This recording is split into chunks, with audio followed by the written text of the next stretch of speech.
Everyone, welcome back to my channel. This is Pramila Yadav. CTET exam के लिए EVS की series में आपका फिर से स्वागत है। आज का जो हमारा टॉपिक रहने वाला है वो है लद्दाख के घर। देखिए, लेह लद्दाख में जो चंगपा जनजाति है वो तो रैबोटेंड में रहती है, ये हम ऑलरेडी डिस्कस कर चुके हैं। और आज हम डिस्कस करने वाले हैं जो लद्दाख में पक्के मकान के घर होते हैं वो किस किस तरह के बने हुए होते हैं। लद्दाख में जो घर बने हुए होते हैं वो 2 मंजिला इमारत होती हैं, 2 स्टोरी हाउस होते हैं। कौन से? 2 स्टोरी हाउस होते हैं। यहाँ पर 2 मंजिलों के मकान बनाए जाते हैं, पहली करेक्टरिस्टिक। उसके बाद जो घर बनाए जाते हैं वो कैसे बनाए जाते हैं? वो पत्थरों के बने हुए होते हैं। देखो, लेह लद्दाख में ज़्यादातर पहाड़ पाए जाते हैं। अब वहाँ पर जो कंक्रीट है वो नहीं पहुँच पाता है, तो वो लोग अपना जो घर बनाते हैं वो कैसे बनाते हैं? जो पहाड़ के पत्थर होते हैं उनको काट काट कर अपना घर बनाते हैं। पहाड़ के पत्थर को काटते हैं और काट कर एक पत्थर के ऊपर दूसरा पत्थर, दूसरे पे तीसरा, इस तरह से वो अपने घर बनाते हैं। तो जो घर हैं वो कैसे बने हुए होते हैं? पत्थरों के बने हुए होते हैं। और सबसे इम्पोर्टेंट चीज़, जो छत है, जो रूफ है, वो किसकी बनी हुई होती है? पेड़ के मोटे तने की बनी हुई होती है।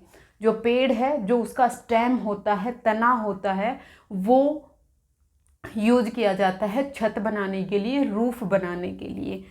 जो रूफ है उसको बनाने के लिए वहाँ पर ना तो जो हमारे यहाँ पर पत्थर आते हैं जिनको पट्टियाँ बोला जाता है शायद, वो भी नहीं मिलती हैं, क्योंकि वहाँ पर क्या है, वहाँ पर चारों तरफ पहाड़ी पहाड़ हैं। वहाँ पर ना तो जो हमारे रोड़े बजरी कंक्रीट टाइप है वो यूज पहुँच पाती है, तो वो लोग क्या करते हैं, पत्थरों से ही अपना घर बनाते हैं। और छत के लिए वो मोटे तने का यूज करते हैं, पेड़ का। ये इम्पोर्टेंट है, आपको याद रखना है, क्योंकि हमें लगता है कि जो छत है वो भी पत्थरों की बनी हुई होगी। नहीं, जो छत है वो पत्थरों की नहीं बनी हुई होती है। दूसरी बात, छत के साथ साथ जो सीढ़ियाँ होती हैं घर की, जो स्टेयर्स होती हैं, वो भी लकड़ियों की बनी हुई होती हैं। मतलब अंदर से जब एक स्टोरी हाउस से दूसरे स्टोरी हाउस, एक मंजिल से जब दूसरी मंजिल पे जाते हैं तो वो लोग लकड़ी से बनी हुई सीढ़ियों का ही यूज करते हैं। आपसे क्वेश्चन पूछा जा सकता है, कहाँ पर लोग लकड़ी से बनी हुई सीढ़ियों का यूज करते हैं एक मंजिल से दूसरी मंजिल पर जाने के लिए? तो लद्दाख के लोग हैं वो लकड़ी से बनी हुई सीढ़ियों और लकड़ी से बनी हुई छत का प्रयोग करते हैं। जो ये छत होती है ना, ये इम्पोर्टेंट पार्ट होता है इनके घर का। कैसे इम्पोर्टेंट होता है? ये क्या करते हैं, जब गर्मियाँ होती हैं तो जो फल और सब्जियां होती हैं उनको ये सुखाते हैं छत पे ले जाकर, और छत पे सुखाने के बाद उसको सर्दियों के लिए वो स्टोर करके रखते हैं। इसलिए जो छत है वो लद्दाख के घरों का इम्पोर्टेंट पार्ट होती है। फिर दूसरी बात, भूतल जो बना हुआ होता है, जो ग्राउंड फ्लोर होता है, वो किसके लिए होता है? जानवरों के लिए होता है। वहाँ पर उनके पशु रखे जाते हैं और उनकी जो आवश्यक वस्तुएं हैं वहाँ पर एक स्टोर रूम की तरह उसका यूज किया जाता है। जो नीचे वाला ग्राउंड फ्लोर है वहाँ पर आदमी नहीं रहते हैं, फैमिली मेम्बर नहीं रहते हैं, नीचे पशु रखे जाते हैं और पशुओं के साथ साथ जो भी उनकी आवश्यक वस्तुएं हैं वो रखते हैं। जो घास रखते हैं वो भी ये ग्राउंड फ्लोर पर ही रखते हैं। गर्मियों में ये घास लेके आते हैं और घास को सुखा कर रख लेते हैं सर्दियों के लिए। तो अंदर से जो घर है वो एक झोपड़ी की तरह लगता है, क्योंकि वहाँ पर बहुत सारी घास, देखिए, एक तो घास स्टोर करके रखी हुई है, जो छत बनी हुई है वो भी लकड़ी की बनी हुई है, जो सीढ़ियाँ हैं वो भी लकड़ी की बनी हुई है। तो वो एक पक्का घर ना दिखकर अंदर से कच्चा घर, झोपड़ी टाइप लगता है।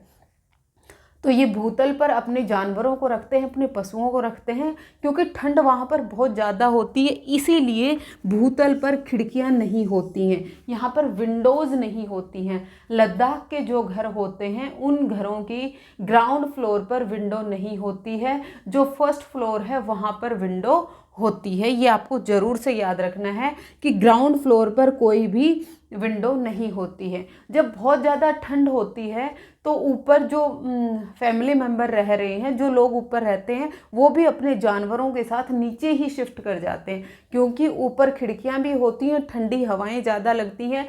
ऊपर वाले फ्लोर पर ज़्यादा ठंड लगती है।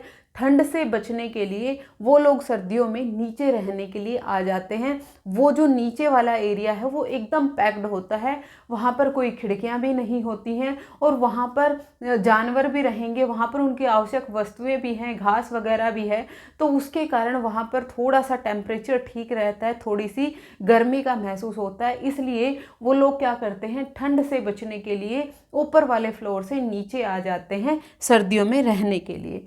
अब घर की दीवारों की बात करें, जो घर की दीवारें हैं वो चूने की मोटी परत से उनको पेंट करा हुआ होता है और चूने के साथ साथ मिट्टी का भी यूज किया जाता है, मड का भी यूज किया जाता है। जो घर की दीवारें होती हैं उनको लीपने के लिए, उनको पेंट करने के लिए किसका यूज किया जाता है, चूने की मोटी परत और उसके साथ साथ मिट्टी का प्रयोग किया जाता है।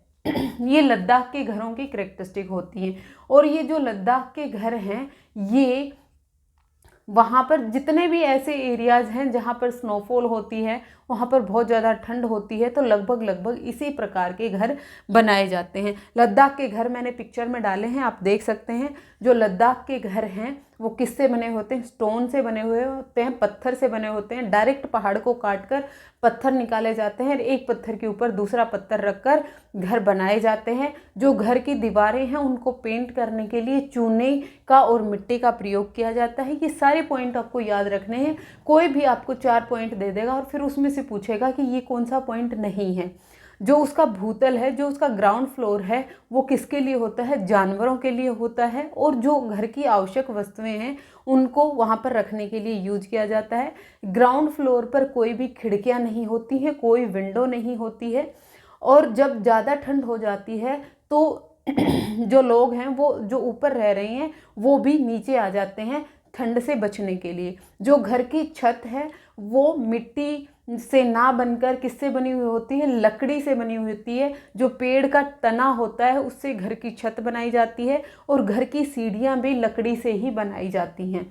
घर की सीढ़ियाँ और घर की छत लकड़ी से बनाई हुई होती है। और जो छत है वो इम्पोर्टेंट पार्ट होती है। वो इम्पोर्टेंट पार्ट कैसे होती है, क्योंकि गर्मियों में वो लोग क्या करते हैं, जो फल और सब्जियां होते हैं वो अपनी छत पर सुखाते हैं और सुखाकर वो सर्दियों के लिए उसे स्टोर करके रख लेते हैं। क्योंकि वहाँ पर सर्दियों में इतनी ज़्यादा बर्फबारी होती है, वहाँ पर फल और सब्जियां अवेलेबल नहीं हो पाती हैं, इसलिए वो सर्दी के लिए उन सब चीज़ों को स्टोर करके रखते हैं। ये कैरेक्टरिस्टिक होती हैं लद्दाख के घर की। लद्दाख के पक्के घर की भी बात कर ली और लेह लद्दाख में जो चंगपा जनजाति है जो रेबो टेंट में रहती है, हमने वो भी डिस्कस कर लिया है। होपफुली आपको ये सीरीज़ पसंद आ रही होगी। नेक्स्ट वीडियो में फिर से मिलते हैं। आज के लिए इतना ही। Thank you very much.